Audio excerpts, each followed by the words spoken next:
দরকার পড়লে মানুষের ব্যবহার এবং গলার স্বর দুটোই অনেক বেশি সুন্দর হয়ে যায়। হ্যালো এভরিওয়ান, আসসালামু আলাইকুম। সবাই কেমন আছেন? আশা করছি সবাই ভালো আছেন। আমি অর্গানিক শপ থেকে তানিয়া বলছি। আমার নতুন একটি ডেইলি ব্লগে আপনাদের সবাইকে স্বাগতম। কে কোন জায়গা থেকে আমার ভিডিওটা দেখছেন অবশ্যই কমেন্ট করে জানাবেন। আর সবাইকে অনুরোধ করছি সম্পূর্ণ ভিডিওটা দেখার জন্য। সকাল থেকে সন্ধ্যা পর্যন্ত কি কি কাজ করলাম তা আপনাদের সঙ্গে শেয়ার করব।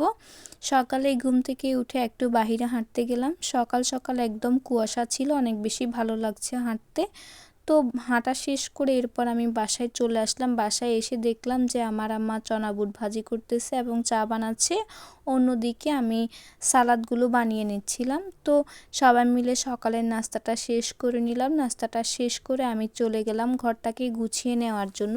এক এক করে প্রত্যেকটা খাটকে গুছিয়ে নিচ্ছিলাম। আসলে শীতকালে ঘর গোছাতে অনেক বেশি ঝামেলা হয়ে যায়, অনেক বেশি কাঁথা কম্বল থাকার কারণে। তো ঘরটাকে গোছানো শেষ করে আমি চলে গেলাম। শুকনা জামা কাপড়গুলো প্রথমে গুছিয়ে নিলাম, এরপর ভেজা যত জামা কাপড় ছিল ওইগুলোকে রোদে দিয়ে আসলাম। এসে আমি ঘরটাকে সঙ্গে সঙ্গে ঝাড়ু দিয়ে নিলাম। আসলে এদিকের কাজগুলো একেবারে করে গেলে এরপর আর ঝামেলা হয় না। তো রান্নাঘরে গিয়ে দেখি আমার আম্মা মাছ বাহির করলো, তবে সব কিছু বাহির করে না। এরপর আমি আবারও চলে গেলাম ফ্রিজ থেকে যা যা লাগবে সব কিছু বের করে নিয়েছিলাম। চিংড়ি মাছ বাহির করলাম, কাঁচামরিচ পেস্ট বাহির করলাম এবং রসুন, টমেটো এবং যে সবজিগুলো লাগবে সব কিছু বের করে নিয়েছিলাম। এগুলো বের করে আবার কাঁচামরিচ, পেঁয়াজ, তারপরে আপনার আরও কিছু সবজি লাগবে সেগুলোও বের করে নিলাম। সব কিছু বের করে রেডি করে আমি কাটাকুটার জন্য রেডি করে নিচ্ছিলাম। প্রথমে আমি পেঁয়াজ আর টমেটোগুলোকে কেটে সুন্দরভাবে একদম রেডি করে নিচ্ছিলাম। আসলে সব কিছু একেবারে রেডি করে রান্না করতে বসতে আমার অনেক বেশি ভালো লাগে। তো সেজন্য সবসময় চেষ্টা করি সব কিছু রেডি করে রান্না করতে বসতে। তো পেঁয়াজ আর টমেটো কাটা শেষ করে আমি প্রথমে মাছের সঙ্গে যে বেগুনগুলো দিব সেগুলো কেটে নিলাম। এরপর যে মিক্স সবজিগুলো করব সেগুলোর জন্য বেগুন কেটে নিয়েছিলাম। বেগুন কাটা শেষ করে আমি সিমগুলো কেটে নিয়েছিলাম।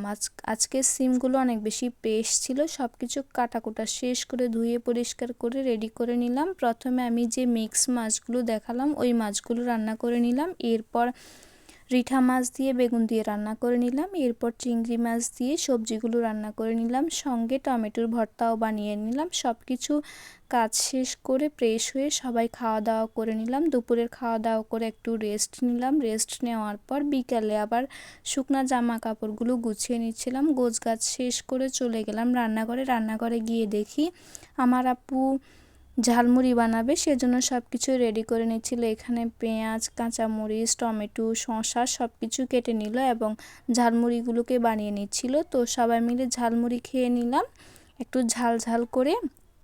এরপর ঝালমুড়ি খাওয়া দাওয়া শেষ করে আমার আপু আবার একটু সেলাইয়ের কাজ করবে, সালোয়ারের কাপড়গুলো নিয়ে নিল এবং কাটা শুরু করলো। তো এই ভিডিওটা করে নিলাম। আজকের ভিডিওটা এ পর্যন্ত। সবাই ভালো থাকবেন, সুস্থ থাকবেন। আল্লাহ হাফেজ, টাটা।